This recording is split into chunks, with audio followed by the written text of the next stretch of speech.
ലോകരാഷ്ട്രങ്ങളുടെ കണ്ണുകൾ ഹോർമൂസ് കടലിടുക്കിലേക്കായിരുന്നു. US-ന്റെ സൈനിക കരുത്തിനെ ഇറാന് എങ്ങനെ നേരിടും? എന്താണ് ഇറാന്റെ കൈവശമുള്ള രഹസ്യ ആയുധങ്ങൾ? ഇങ്ങനെ പലതരത്തിലുള്ള സംശയങ്ങൾ, ചോദ്യങ്ങൾ ഉയരുമ്പോഴാണ് ഹോർമൂസ് കടലിടുക്ക് ഇറാൻ തന്നെ അടച്ചുപൂട്ടുന്നത്. ആ നിർണായക നീക്കത്തിലേക്ക് ഇറാൻ കടന്നു കഴിയുമ്പോൾ ആ ഹോർമൂസ് കടലിടുക്ക് തുറക്കാനായി അമേരിക്ക എന്ത് വഴിയും ചെയ്യുമെന്ന കാര്യത്തിൽ സംശയമില്ല. അമേരിക്ക ആക്രമിച്ചാൽ ഇറാന്റെ തിരിച്ചടി ഏതു വിധത്തിലായിരിക്കുമെന്ന ചോദ്യവും ഉയരുകയാണ്. സൈനിക ശേഷിയിൽ അമേരിക്കൻ പടയുടെ സമീപത്തൊന്നും ഇറാൻ എത്തില്ലെന്നാണ് പൊതുവെയുള്ള റിപ്പോർട്ടുകൾ. എന്നാൽ ഇറാൻ നിസ്സാരക്കാരനല്ല. ആവനാഴിയിൽ എതിരാളികളുടെ കണക്കുകൂട്ടലുകൾ തെറ്റിക്കുന്ന പടക്കോപ്പുകൾ നിരവധിയുണ്ട്. അതിൽ വജ്രായുധം എന്ന് പറയുന്നത് ബാലിസ്റ്റിക് മിസൈലുകൾ തന്നെയാണ്. 2000 കിലോമീറ്റർ വരെ സഞ്ചരിക്കാവുന്ന ഖുംറംഷർ, സെജൽ എന്നീ 2 മീഡിയം റേഞ്ച് ബാലിസ്റ്റിക് മിസൈലുകൾ ഇവരുടെ കുന്തമുനകളാണ്. ഏറ്റവും പ്രഹരശേഷി കൂടിയ ultra heavy long range ballistic മിസൈലുകൾ ഖുറംഷഹർ എന്ന മിസൈലിന് 1500 മുതൽ 1800 കിലോഗ്രാം വരെ ഭാരം വഹിക്കാനാകും. ആകാശത്ത് വെച്ച് തന്നെ നിരവധി ഭാഗങ്ങളായി ചിതറാനുള്ള ശേഷി പ്രത്യേകതയാണ്. 16 കിലോമീറ്റർ ചുറ്റളവിലേക്ക് പൊടുന്നനെ വ്യാപിക്കും. ഇവയിൽ ഓരോന്നിലും കിലോ കണക്കിന് ഭാരമുള്ള സ്ഫോടക വസ്തുക്കൾ അടങ്ങിയിരിക്കും. പലതായി ചിതറുന്നതിനാൽ ശത്രുവിന്റെ മേൽ തീമഴ പെയ്യിക്കാൻ ഈ ആയുധങ്ങൾക്ക് സാധിക്കും. അൾട്രാ ഹെവി പോർമുന വഹിക്കാനുള്ള ശേഷിയുള്ള ഈ ആയുധത്തെ അമേരിക്ക ഭയന്നേ പറ്റൂ. സെജിൽ മിസൈലുകളിൽ ദ്രാവക ഇന്ധനത്തിന് പകരം ഖര ഇന്ധനം സോളിഡ് ഫ്യൂവൽ ഉപയോഗിക്കുന്നതിലൂടെ വിക്ഷേപണ ശേഷിക്ക് അതിവേഗം കൈവരുന്നു. ഏകദേശം 700 കിലോഗ്രാം ഭാരം വഹിക്കാൻ ഇതിന് കഴിയും. ശത്രുക്കളുടെ കണക്കിൽപ്പെടാതെ ലക്ഷ്യസ്ഥാനത്തെത്താനുള്ള സാങ്കേതിക വിദ്യ നേരത്തെ ഇസ്രയേൽ ഈ ആയുധത്തിന്റെ ചൂട് അനുഭവിച്ചിട്ടുണ്ട്. ഇറാന്റെ മറ്റൊരു അത്യാധുനിക മീഡിയം റേഞ്ച് ബാലിസ്റ്റിക് മിസൈലാണ് എമാദും ഖദ്റും. ഇറാന്റെ സാങ്കേതിക മുന്നേറ്റത്തിന്റെ പ്രത്യേകം വേഗതയിലും ശക്തിയിലും കേമൻ. 1700 കിലോമീറ്ററാണ് പരിധി. തീർന്നില്ല, ഇറാന്റെ അതിവിപുലമായ മിസൈൽ ശേഖരണത്തിൽ അപകടകാരികൾ ഇനിയുമുണ്ട്. ഹജ്ജ് കൊസേം, അതുപോലെ തന്നെ ഗെയ്ബർ ഷെഖാൻ തുടങ്ങിയ മിസൈലുകൾ അതീവ അപകടകാരികളാണ് എന്ന് പ്രതിരോധ വിദഗ്ധർ മുന്നറിയിപ്പ് നൽകുന്നു. ഇറാന്റെ ആയുധ ശേഖരണത്തിലെ എടുത്തു പറയേണ്ട മിസൈലാണ് ഫത്ത മിസൈൽ. ശബ്ദത്തിന്റെ 5 ഇരട്ടി വേഗത, റഡാറുകളുടെ കണ്ണുവെട്ടിക്കാനും മിസൈൽ പ്രതിരോധ സംവിധാനങ്ങളെ അനായാസം മറികടക്കാനും ഫത്ത മിസൈലും പ്രത്യേക കഴിവുണ്ട്. ഹൈപ്പർസോണിക് ഗ്ലൈഡഡ് ശേഷിയാണ് ഇതിന്. സേനയിലെ ഇറാനിയൻ അത്ഭുതം എന്ന് വേണമെങ്കിൽ വിശേഷിപ്പിക്കാം. സൂപ്പർ സോണിക് വേഗതയിൽ സഞ്ചരിക്കുന്ന മിസൈൽ കൂടിയാണിത്. വിജയ് എന്ന അർത്ഥം വരുന്ന ഫത്ത മിസൈലുകൾ ലക്ഷ്യസ്ഥാനത്തേക്ക് അതിവേഗം എത്തിച്ചേരാനും ശത്രു രാജ്യങ്ങളുടെ വ്യോമ പ്രതിരോധ സംവിധാനങ്ങളിലേക്ക് തുളച്ചു കയറാനും ശേഷിയുള്ളവയാണ് ഇത്. മിഡിൽ ഈസ്റ്റിലെ ഏറ്റവും വലിയതും വൈവിധ്യമാർന്നതുമായ മിസൈൽ ശേഖരവുമുള്ള രാജ്യമാണ് ഇറാൻ. വിവിധ തരത്തിലുള്ള 20ലധികം ബാലിസ്റ്റിക് മിസൈലുകളും നിരവധി ക്രൂയിസ് മിസൈലുകളും ഉൾപ്പെടുന്നതാണ് ഇറാന്റെ ആയുധ ശേഖരണം.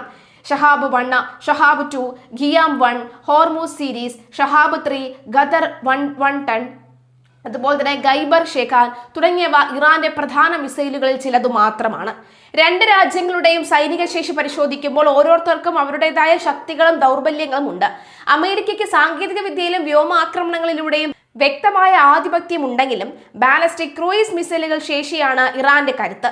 ഇരു രാജ്യങ്ങളും ഏറ്റുമുട്ടിയാൽ അത് ആഗോളതലത്തിൽ ഉണ്ടാകാൻ പോകുന്ന ഏറ്റവും വലിയ പ്രത്യാഘാതങ്ങൾ പ്രവചനാതീതമാണ്. എന്തായാലും ആയുധങ്ങളുടെ കരുത്തിലല്ല, സമാധാനത്തിലാണ് ലോകത്തിന്റെ പ്രതീക്ഷ അത്രയും. അമേരിക്കയുമായി ജനീവയിൽ നിർണായകമായ ആണവ ചർച്ചകൾ നടക്കുന്നതിനിടയിൽ ഹോർമൂസ് കടലിടുക്കിൽ അപ്രതീക്ഷിത സൈനിക അഭ്യാസം നടത്തി ഇറാന്റെ എലൈറ്റ് റവല്യൂഷണറി ഗാർഡ് കടലിടുക്കിലേക്ക് മിസൈലുകൾ തൊടുത്തുവിട്ടതായും സുരക്ഷാ മുൻകരുതലുകളുടെ ഭാഗമായി ജലപാതയുടെ ചില ഭാഗങ്ങൾ താൽക്കാലികമായി അടച്ചിട്ടതായും അന്താരാഷ്ട്ര മാധ്യമങ്ങൾ റിപ്പോർട്ട് ചെയ്തു. അപ്രതീക്ഷിതമായി ഇറാന്റെ ഭാഗത്ത് നിന്നും ഉണ്ടായ ഈ നീക്കം ലോകത്തെ ഞെട്ടിച്ചിട്ടുണ്ട്.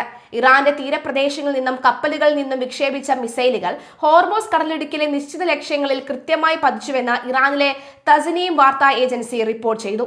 ചൊവ്വാഴ്ച മണിക്കൂറോളം ഹോർമൂസ് കടലിടുക്കിന്റെ ചില ഭാഗങ്ങൾ ഷിപ്പിംഗ് സുരക്ഷ കണക്കിലെടുത്ത് അടച്ചിട്ടിരുന്നു. ലോകത്തിലെ എണ്ണ വിതരണത്തിന്റെ 20% കടന്നുപോകുന്ന പാതയാണ് ഇത്. ജനീവയിൽ ഒമാന്റെ മധ്യസ്ഥയിൽ ഒമാനി അബാഡഗറയുടെ വസതിയിലാണ് ചർച്ചകൾ നടക്കുന്നത്. ഇറാന്റെ വിദേശകാര്യമന്ത്രി അബ്ബാസ് അരഗജിയും അമേരിക്കയുടെ പ്രതിനിധികളായ സ്റ്റീവ് വിറ്റ്കോഫും ജാരേഡ് കുഷ്ണർ എന്നിവയും തമ്മിൽ പരോക്ഷ ചർച്ചകളാണ് നടന്നത്. ചർച്ചകൾ അല്പം കൂടി ക്രിയാത്മകമായിരുന്നു എന്നും പൊതുവായ ചില തത്വങ്ങളിൽ ധാരണയായെന്നും അബ്ബാസ് അരഗജി വ്യക്തമാക്കി. എങ്കിലും ഉടനൊരു കരാറിലെത്താൻ കഴിയില്ല എന്നും അദ്ദേഹം കൂട്ടിച്ചേർത്തു. നയതന്ത്ര ചർച്ചകൾ പരാജയപ്പെട്ടാൽ സൈനിക നീക്കം നടത്തുമെന്നും സുരക്ഷ അമേരിക്കൻ പ്രസിഡന്റ് ട്രംപ് നൽകിയിട്ടുണ്ടെന്നും ഇതിന് മറുപടിയാണ് എന്നുമാണ് ഹോർമൂസിലെ സൈനിക അഭ്യാസം.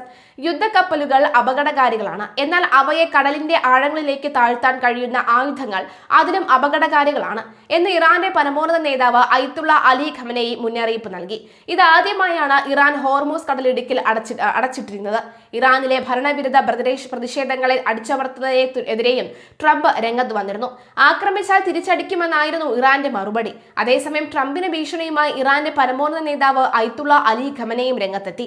3 എക്സ് പോസ്റ്റുകളിലായി US സൈന്യത്തിനും ട്രംപിനുമാണ് ഖമനേയിയുടെ ഭീഷണി. ഒമാനിൽ നടന്ന ആദ്യഘട്ട ചർച്ചയുടെ തുടർച്ചയാണ് ജനീവയിൽ നടക്കുന്നത്. ഇറാൻ US-ഉമായി കരാറിലെത്തിയാൽ താൽപര്യപ്പെടുന്നുണ്ട് എന്നാൽ ചർച്ചയ്ക്ക് മുൻപായി ട്രംപ് പറഞ്ഞത്. എന്നാൽ നേർവിപരീതമാണ് ഖമനേയിയുടെ നിലപാട്. ട്രംപിന്റെ മുൻ വാക്കുകളെ ആധാരമാക്കിയാണ് ഖമനേയി ട്രംപിനെ നേരിട്ട് വെല്ലുവിളിക്കുന്നത്. 47 വർഷമായി ഇസ്ലാമിക് റിപ്പബ്ലിക്കിനെ ഇല്ലാതാക്കാൻ അമേരിക്കയ്ക്ക് കഴിഞ്ഞിട്ടില്ലെന്നാണ് US പ്രസിഡന്റ് പറഞ്ഞത്. അത് നല്ലൊരു കുറ്റസമ്മതവുമാണ്. ഞാൻ പറയുന്നു, നിങ്ങൾക്കും ഇതിന് സാധിക്കില്ല എന്നാണ് ഒരു പോസ്റ്റ്. US സൈനിക ശക്തിയെക്കുറിച്ചും കാണിക്കുന്നതാണ് മറ്റൊരു പോസ്റ്റ്. ഇത് ഇങ്ങനെയാണ്: ലോകത്തിലെ ഏറ്റവും ശക്തമായ സൈന്യം തങ്ങളുടേതെന്ന് US പ്രസിഡന്റ് ആവർത്തിച്ചു പറയുന്നു. ലോകത്തിലെ ഏറ്റവും ശക്തമായ സൈനിക ശേഷിക്ക് ചിലപ്പോൾ കഠിനമായ പ്രഹരം ഏൽക്കാം. അതിനുശേഷം അവർക്ക് വീണ്ടും എഴുന്നേൽക്കാൻ പോലും കഴിഞ്ഞെന്ന് വരില്ല എന്നാണ് ഖമനേയിയുടെ വാക്കുകൾ. US-ന്റെ നാവിക വിന്യാസത്തെ പറ്റിയാണ് ഖമനേയിയുടെ മൂന്നാമത്തെ പോസ്റ്റ്. US-ന്റെ യുദ്ധക്കപ്പലുകളെ മുക്കാൻ സാധിക്കുന്ന ആയുധം കയ്യിലുണ്ടെന്ന ധ്വനിയാണ് പോസ്റ്റിലുള്ളത്. ഇറാനിലേക്ക് യുദ്ധക്കപ്പൽ അയച്ചു എന്നാണ് അമേരിക്ക പറഞ്ഞുകൊണ്ടിരിക്കുന്നത്. തീർച്ചയായും യുദ്ധക്കപ്പൽ എന്നത് അപകടകരമായ സൈനിക സന്നാഹം തന്നെയാണ്. യുദ്ധക്കപ്പലിനെ അടിത്തട്ടിലേക്ക് അയക്കാൻ ശേഷിയുള്ള ആയുധമാണ് അതിനേക്കാൾ അപകടകാരി എന്നാണ് എഴുതിയിരിക്കുന്നത്. സംഘർഷ സാധ്യത നിലനിൽക്കുന്നതിനിടയിലും ഈ 2 US വിമാനവാഹിനി കപ്പലുകളാണ് US പശ്ചിമേഷ്യയിലേക്ക് അയച്ചിരിക്കുന്നത്. സാറ്റലൈറ്റ് ചിത്രങ്ങൾ പ്രകാരം പശ്ചിമേഷ്യയിലെത്തിയ USS എബ്രഹാം ലിങ്കൺ ഇറാൻ സമീപത്താണുള്ളത്.